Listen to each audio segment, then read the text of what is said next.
आज का विषय है अलंकार योजना। बीए प्रथम वर्ष के सिलेबस में हिंदी साहित्य के प्रथम प्रश्न पत्र में अलंकार योजना के बारे में जो टॉपिक्स हैं उनमें आज हम चर्चा करेंगे अलंकार, अलंकार का अर्थ और अलंकार का स्वरूप व अलंकार की परिभाषा। बच्चों,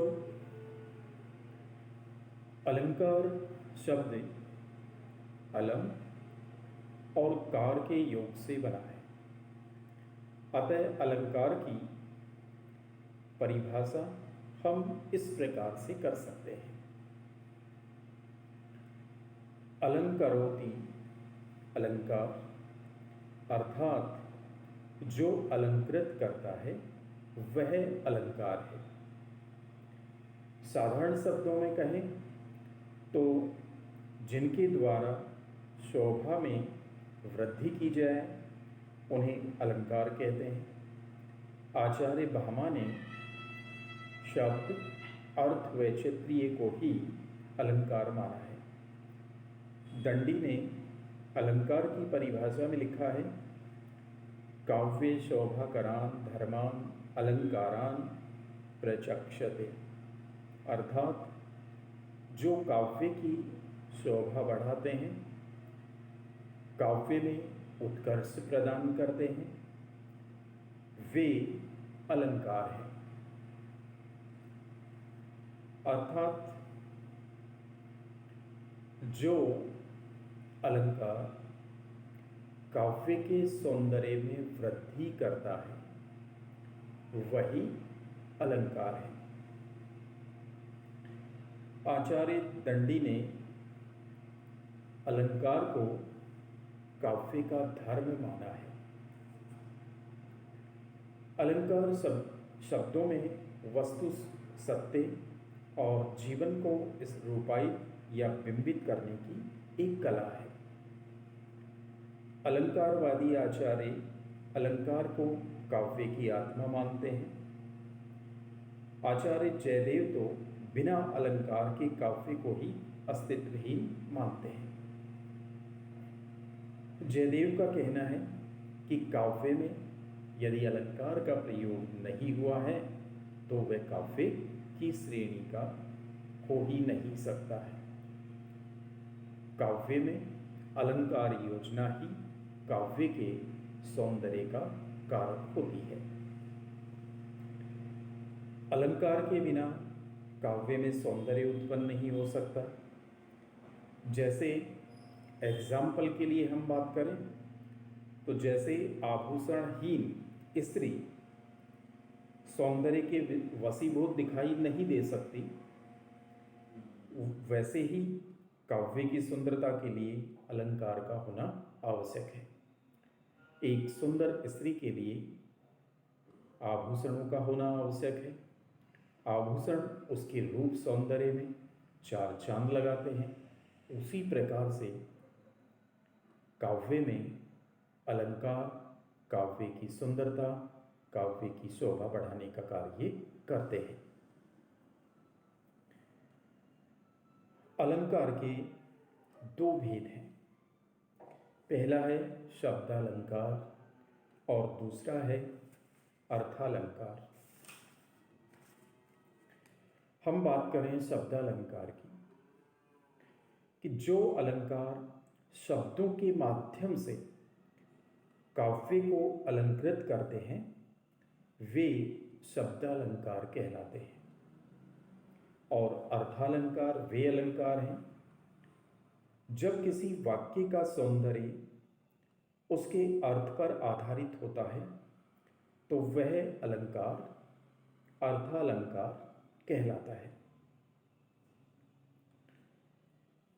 हमारे सिलेबस में संक्षिप्त अलंकार दिए गए हैं, तो हम अपने पाठ्यक्रम के अनुसार ही अलंकारों की विवेचना करते हैं। सर्वप्रथम मैं बात करता हूं अनुप्रास अलंकार की। अनुप्रास अलंकार के बारे में हम बात करते हैं कि जब किसी काव्य को सुंदर बनाने के लिए किसी वर्ण की आवृत्ति बार बार होती है तो वह अनुप्रास अलंकार होता है। उदाहरण के लिए हम एक एग्जाम्पल यहां पर देखते हैं। चारु चंद्र की चंचल किरणें खेल रही थी जल थल में। अब यहां पर एक वर्ण है जिसकी आवृत्ति बार बार हो रही है और वह है च वर्ण। च वर्ण की आवृत्ति बार बार हो रही है।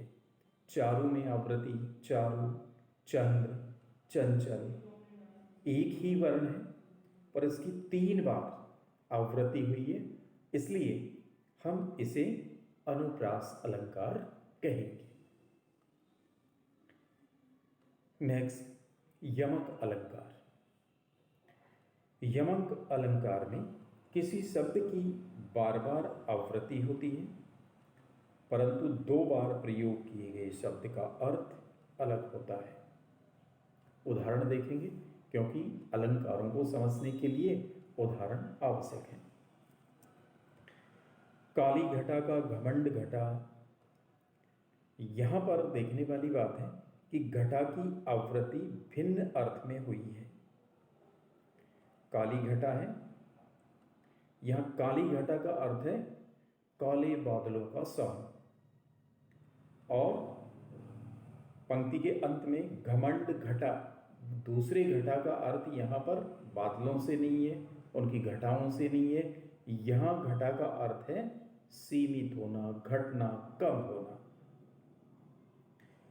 प्रथम जो है वो मेघमाला के लिए प्रयुक्त हुआ है तो द्वितीय का अर्थ जो घटा का है उसका अर्थ यहाँ कम होने से है, अर्थात उसका अंक कम होना।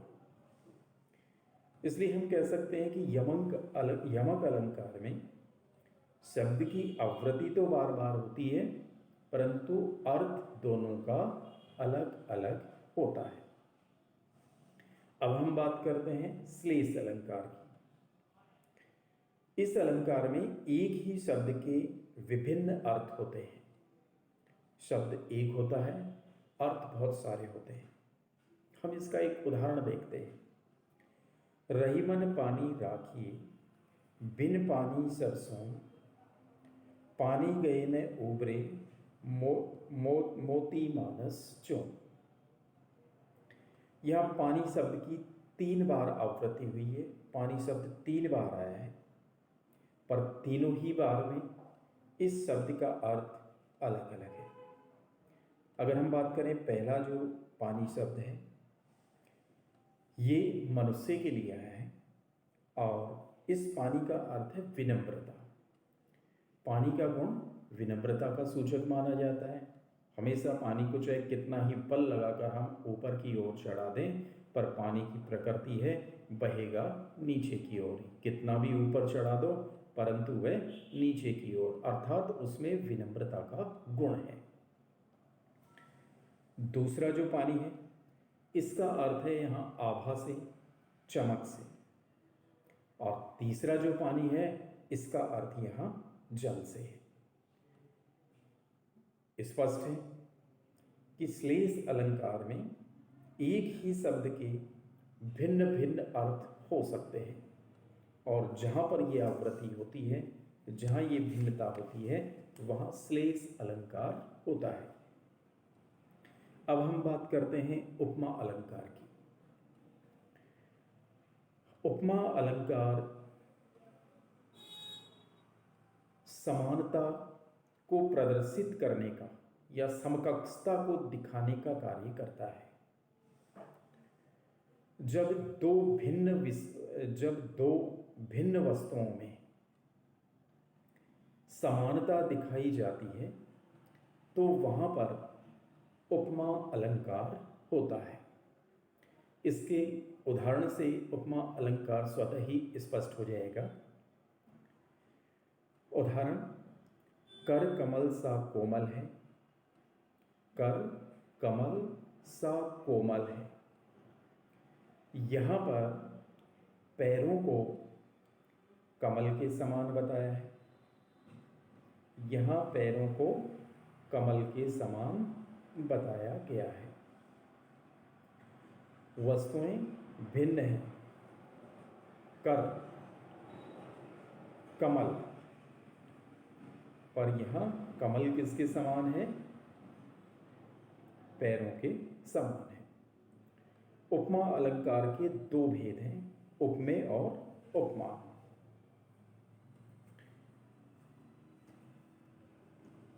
आगे हम बात करते हैं रूपक अलंकार। उपमान और उपमेय में भिन्नता या अभेद दिखाया जाए तब रूपक अलंकार होता है। उदाहरण के लिए, मैया मैं तो चंद्र खिलौनों ले लो। यहाँ चंद्रमा और खिलौने में समानता न दिखाकर चांद को ही खिलौना बोला गया है।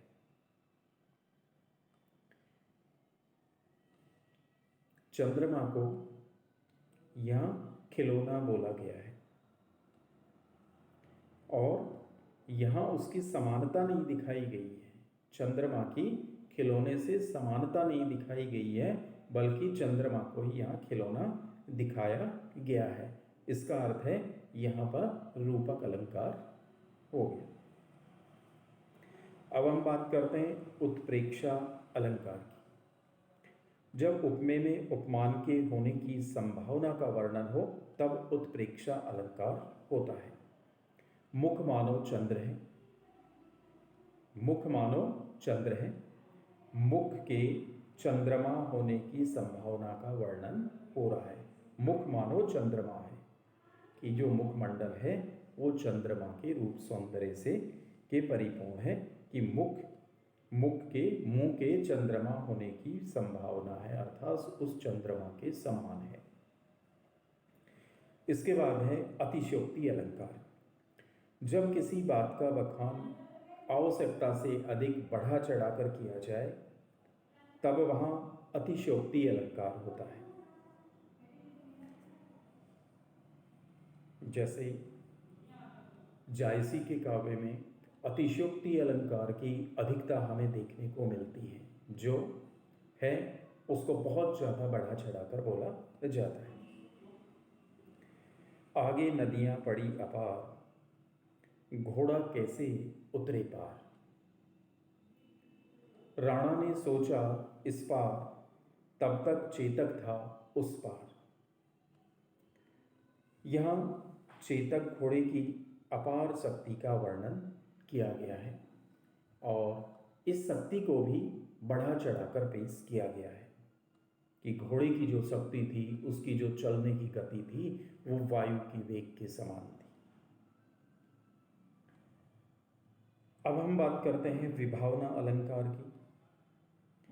जहाँ कारण के बिना कार्य के होने का वर्णन हो वहाँ विभावना अलंकार होता है।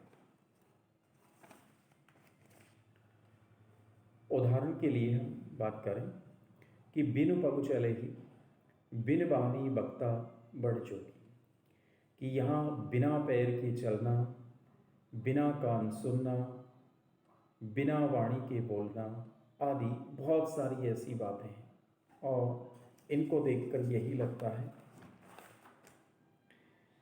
कि यहाँ बिना कारण के ही, बिना कार्य के ही कार्य का वर्णन किया जा रहा है।